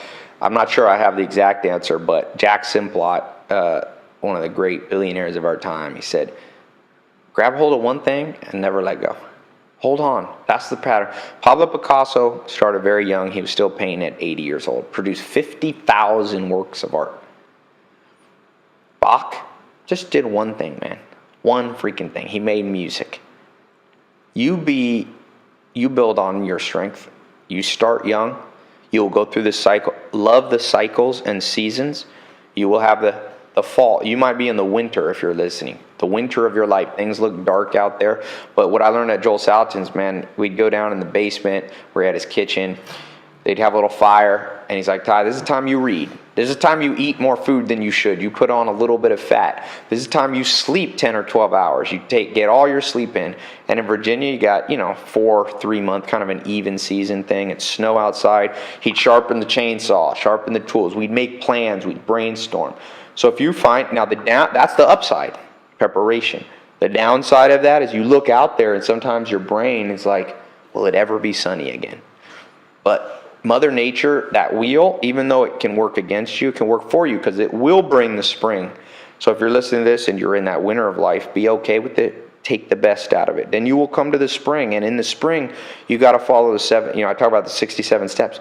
The 7-step scientific method, which is basically a lot of experimenting. Thomas Edison, one of the most impactful people in the world, died, one of the wealthiest men in the world. He said for every one, he had 1,000 patents, and he said it took on average 1,000 experiments to get that one. So spring is massive experimentation. In the winter, though, you must figure out this Eulerian general destiny. So what industry are you going to be? Where are you going? You're going to be in the food business. You're going to be in the hotel business. You're going to be, for me, it's education business, the tech business. In the spring, you test different products. Then you will come to and the downside of the spring is it's messy. There's mud on the ground. It's, nothing's quite growing. Then you get to the summer And you will reach the summer, and you might be in that now, and that's where it's just pure grind.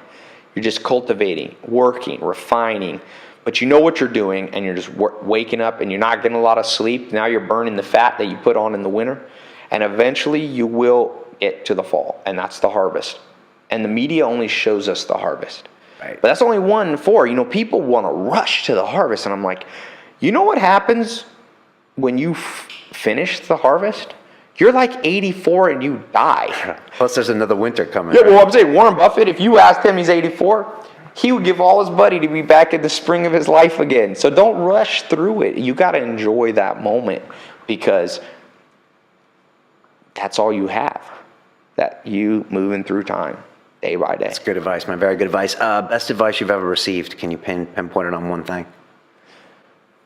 To get what you want, you have to deserve what you want. The world's not yet a crazy enough place to reward a whole bunch of undeserving people. That's Charlie Munger. That means whatever you want, man. If you don't have money in your bank account, I bet you don't deserve it yet. So all you have to do is reverse engineer it. What does someone's brain look like who deserves a lot of money in their bank account? Right. The world rarely is unfair. We think it's unfair. There's people who inherit money who don't deserve it. But the vast swath of people who have a six-pack were not born with it. My friend is one of the top Ford models in the world. And, you know, when you hang out with him, he runs every day. He eats lean. When we go to the movies, he's the only dude not eating junk food. He deserves the six-pack. Right. So to get what you want, you have to deserve it. And I would add on to that, the quickest way to deserve it is law of 33%. Start spending. The scariest thing you can ever ask yourself is, yesterday, how many hours did I spend with someone 20 years ahead of exactly where I want to be? Right. Most people's answer is like 1 minute or zero. Zero, yeah. So to get the quickest way to deserve more is through osmosis. That's how you learn. Get around people. There was a time in my life, the most productive, early 20s, I was spending 12 hours a day with people. I was just like apprenticing, interning with people. Go work for your competitors. Go knock and the door will be open. Seek, find. All those old phrases are right. And then, boom, rubs off on you. It's not so hard. What are they going to say at Tai Lopez's funeral? What will they say about the man? Well, I hope I live long enough to have some impact. I hope they'll be like, he spread good ideas. He made me think, or I consider myself more like a relay. I don't think I have that good of ideas, except when I regurgitate other people's ideas, maybe make them a little accessible. Sometimes it's hard for people to read Freud, so made me think about something that I hadn't heard about, made me turn my life into having impact, something like that maybe. Powerful. No, it's fascinating to hear what people kind of would like to see go on. Yeah. It's interesting. It's not the bank account, is it? It's some kind of impact. You want money? Yeah. My favorite thing, Warren Buffett, Charlie Rose, I was like, do you like being rich? And Warren Buffett said, well, I've been rich and I've been poor, and rich is a hell of a lot better. Now, I'm not rich like Warren Buffett by any means, but don't buy into the lie that any of the 4 pillars, health, wealth, love, and happiness, is either more important or less important. Okay. There's a lot of neurosis around things that are hard. We value scarce resources. Gold is more rare, more valued because it's more rare. It took a hotter star exploding to make gold versus helium or steel, right? Or hydrogen or steel, or iron, I should say. In your life, being able to get health, wealth, love, and happiness, these things are so rare for people to pull off all 4 that we make up stories. We go, but he's not that important. I love it. No, you can get the good life. Just not everybody will be, but you can be. My neighbors in Hollywood have all kinds of Cameron Diaz and Russell Brand and Katy Perry, Ben Stiller. These are Paris Hilton. They're all there, and you got to ask yourself, why do they get it? And I'm telling you, I know these, not all of them, but these are talented people. Increase your talent, increase your skill, and be patient enough, because the world doesn't instantly respond. Just like if you do 6 sit-ups, you don't instantly get a 6-pack, but you grind it out. Another great saying, Charlie Munger, go to bed a little bit wiser than you were before. Step by step, you get ahead, but not necessarily in fast spurts. So it's great advice. Yeah, great man. advice. All right, for people to find out even more about you, TaiLopez.com. Is Yeah, that the best? The best thing is I got a little free book of the day thing. I don't always send an email out every day, but I try to send it pretty often. You'll get a little book review. 1.5 million people now are on it in 40 countries. So cool stuff. If you just go to TaiLopez.com, you'll see the little place to put your email in. It's free. I have a podcast, YouTube, Twitter I'm pretty big on, so. Yeah, download your podcast. You're pretty big on Twitter. You tweet a lot and some controversial stuff.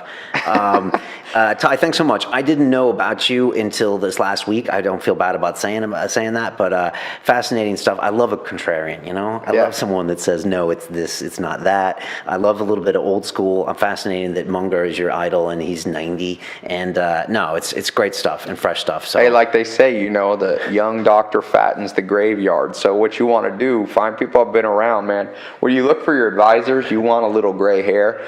No, Aristotle, a lot of gray hair on him. He's dead, been dead a couple thousand years. Ideas that last are good. And yeah, like I said, I stay, a lot of people ask me for extensive bio stuff. I'm like, you know, I've always been a little underground to myself.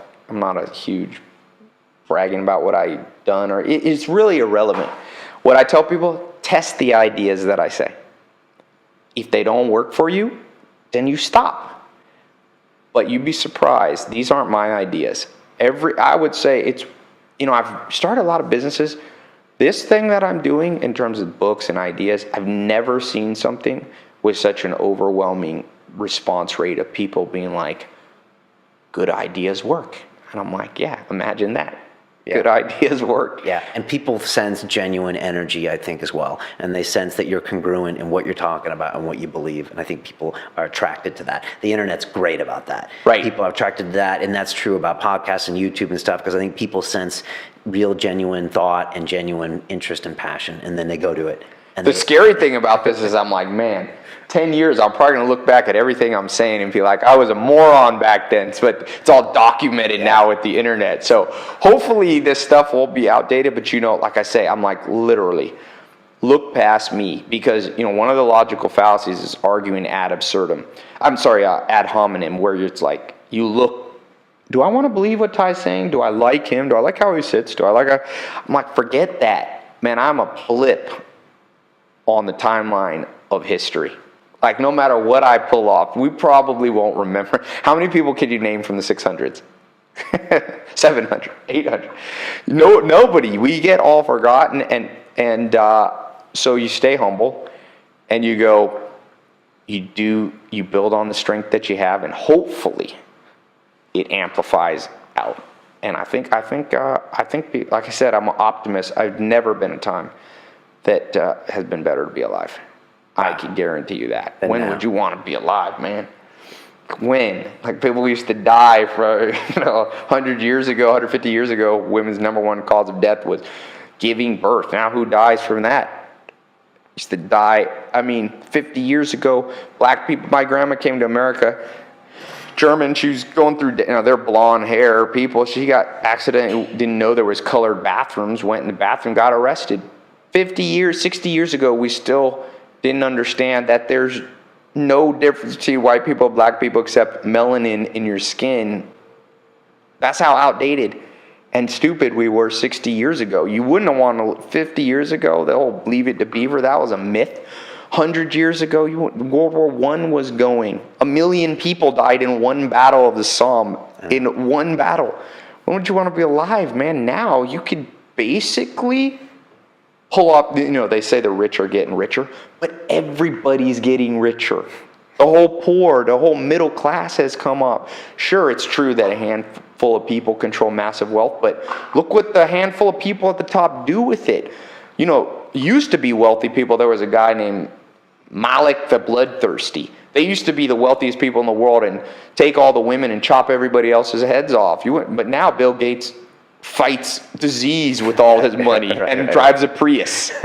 Right. It's not a bad time to be alive when your moguls are doing that. People, like Durant says, we spend too much time in the last 24 hours and not in the last 6,000 years. Study history. This is a good time. So go out there, be encouraged. Reward and punishment. Realize the reward's big, but also the punishment's big of not listening to this stuff. Right. Be scared just enough to motivate you to get what you want. Excellent. And read your books. You heard it here right from Tai. Read your books or listen to audio or YouTube. Or listen to your audiobooks. If you're listening to us on iTunes, you can come see the extremely good-looking Tai Lopez on our YouTube channel. I wish. London Real. As we say here, it's about the journey. Thanks so much, Tai, for coming. I wish you well on yours. Next time I'm in LA, man. I'm going to hit up one of your parties. Yes. We'll have Tyler Durden there. Yeah, fantastic. Does he go by that name anymore? Oh, no. He does. They all got their nicknames, but I call him I didn't know about the nickname thing, so. Fantastic. Thanks for the time. Thank you, man. I wish you all the best, man. Be good. Awesome. Thanks. All right, man. Take care. What we call reality is, in fact, nothing more than a culturally sanctioned and linguistically reinforced hallucination.